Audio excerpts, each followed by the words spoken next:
Welcome to episode 4 of 3 at 24, where a 24-year-old, has just started 3 clothing brands.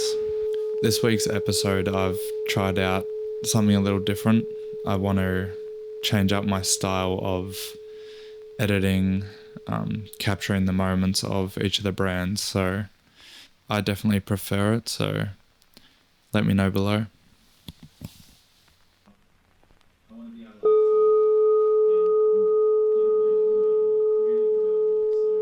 Like I said in the last episode, I want to get way more versed in AI and using it in each of the brands. I think it's a tool where me as the brand owner and director of 3 brands can really utilize it to kind of act as a small team. Testing it out now, trying to animate one of the illustrations I did for a print on one of the polo shirts we've done. All I want the cyclist to be doing is pedaling, pushing the bike side to side in an aggressive move, but it's not really understanding that. But the first couple of seconds of this one is pretty promising. Testing out ChatGPT's image generator. I've been using Midjourney in the past, but Midjourney you have to really talk the language of AI, know what you're asking and really refine your prompts, but with ChatGPT you can really talk to it as a human, and I've inputted the graphic polo that I've designed, and I've just given it a couple prompts to create like an image, and I think just like keep refining and see what happens. I'm just thinking now as using AI not to actually show any of the products, but to show the branding, the emotions and the feelings rather than the actual products that we sell. Branding imagery rather than product imagery.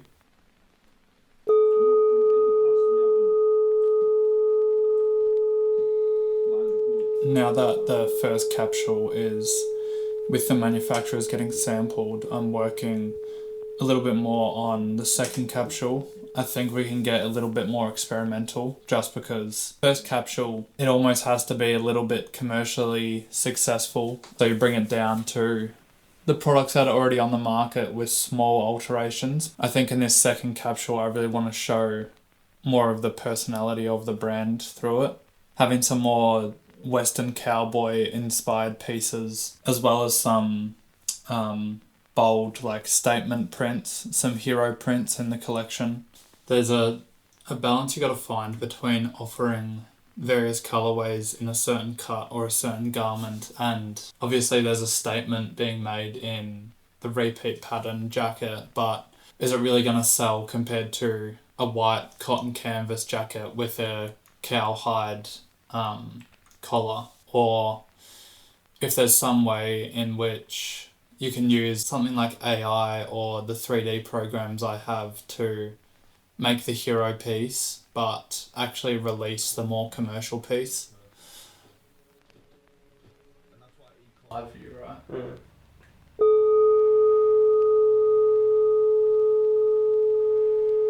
Today we're pushing sales, which is something I've always neglected in the brand. So I think like running a brand and running a business, a lot of the early stages, it's about being insecure about what you're putting out and kind of wanting the customer to want it without you telling them to want it. With a successful campaign, you've shaken the fruit off the tree and the apples have fallen on the ground, but you've just left all the fruit on the ground and you haven't actually gone and collected it all. So the first step is getting the fruit from the tree, and then the second is collecting it, and we always just miss out the collecting part.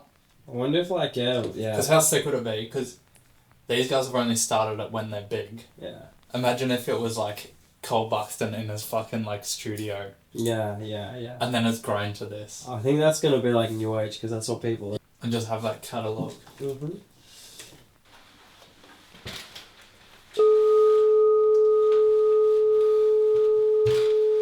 Finished another reel for Sadl. Slowed down the pace a lot on this one and tried to give more value and, I don't know, assertiveness in the video. I don't know, just trying different things out, trying to get on the right algorithm to the right people, so not doing the same shit over and over again. Did a little bit of like pushing sales with Astelle. Just we got pumped because as soon as we did it, within 30 minutes we got 2 sales straight away. So we were thinking sales were gonna just roll in the whole day, but it kind of just stopped after those. Another learning, but like it feels like we're on the right track. I'm also rocking this Oakley vest. I want to create a puffer vest like this that has that rhombus shape from the Sadl logo. I think that my voice in that video is a lot clearer than all the other reels. Just happy with the progression of the content, really. The views and the analytics and stuff, they will eventually come. I know that. It's just about building my voice now as a brand and just pushing myself to create the better content through that brand.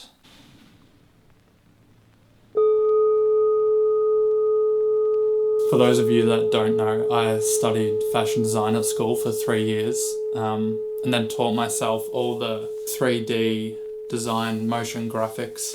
I was really deep into that world in the 2 years after I studied fashion, and that kind of got me into freelancing, got me a couple good jobs.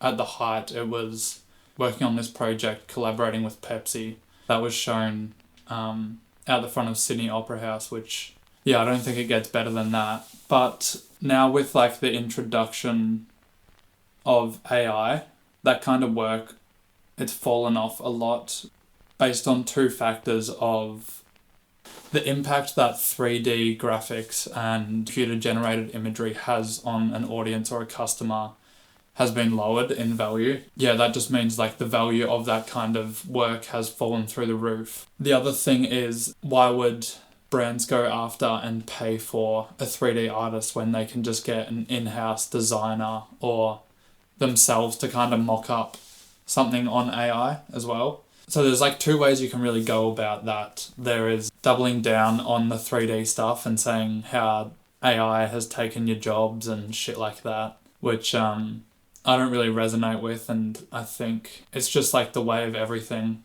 People are scared of what's new, but I think as an artist, like, you kind of have to embrace all the new technologies, especially as a creative entrepreneur.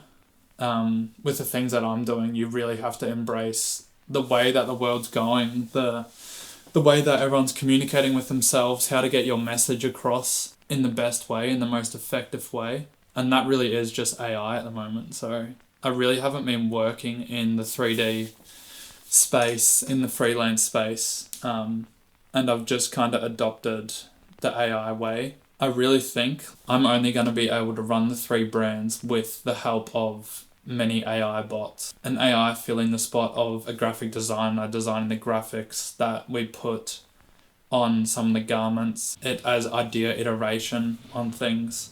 Being a copywriter for some of the copy that you have to write for the garments. Your social posts helps you schedule your work weeks. You can't be looking at AI as it's destroying or it's the end. You got to reframe that mindset to being AI is just the beginning. It's only sparked a big thought today because the subscription to the 3D programs I use expires today. These programs are so expensive to run. I think it's like $2,000 per year, but I was on a student rate, so I paid like $60 per year. Or do I want to work with AI now? The more and more I use it, the more I'll be able to communicate ideas across to it, and very soon it will come to a point where AI is unidentifiably close to what I would have been generating through the 3D programs. Today's a big like pivotal turn point for that, I guess. Went for a ride this morning. It was a good ride. It's a bit cold out now, so have to have the gloves on and everything, which when I have the gloves on and I have the jacket and it's blowing in the breeze, I feel like a true cyclist.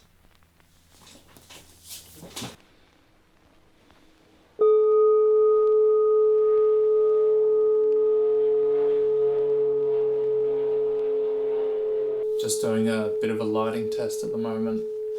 Last night I really explored the different voices that I could use in Sadl, the brand. Really honing in on how I want to deliver the communication, how I want to be seen inside of the brand. ChatGPT as a real storyboard of ideas, and then came down to more of a stoic, contemplative tone of voice with more moody visuals, just because it's about being grateful for the ride, but still being appreciative when you're not on the bike. I want to use that mood across the voice of the brand, so doing lighting tests like this to kind of visualize that mood, what Sadl is as a feeling, as an emotion, because that's what I really want to display through the brand. You can obviously see the light and the wood panel I have in front of it to make it look like a sun rays coming through a window, but in the social reels it obviously cuts off here, so you just see up and down. I think it represents me a lot more as well. I'm very much an introspective, introvert type character, so that mood and tone really reflects that part of me. So I think it'll be a lot easier than trying to create this artificial energy that I don't really have. Just had a meeting with the agency. Things are going well. Looks like 1 to 2 more weeks and we get the first samples for Sadl back, which is really exciting. Gonna go pick up some chairs to fill the studio set with some tasteful furniture, and gonna pick up either a lav mic or a USB-C plug-in voiceover kind of mic. I'll check out what they have in store and then make the decision then. I was gonna buy a lav mic yesterday, one that clips onto the top of your shirt here, but instead I bought an extension auxiliary cable because I already have a good mic like this. I may as well just use it, but I just had to extend it closer to my mouth so I get this really nice voice instead of the echoes of the room. I just fogged up the room as well, so I've got the light with light rays coming through that wooden panel that I set up yesterday. I had placed a little light here, but I did have this light down here, but I think I just prefer to stick with the cool tone. Just filmed a social clip for Sadl. We'll see how that goes. A little bit of a different change in the tone of voice I delivered it. More contemplative, stoic, thought out. I don't know. Trial and error, eh?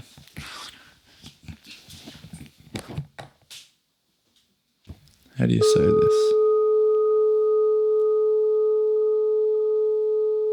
I really prefer this style of editing and the tone of voice of this video compared to the first 3 episodes, so let me know how you like it in the comments below, but slower pacing, more thought out, talking rather than hyper edited, sound effect, music driven videos. So yeah, let me know what you think, and once again, thanks for watching and thanks for being curious. I forgot to say subscribe as well.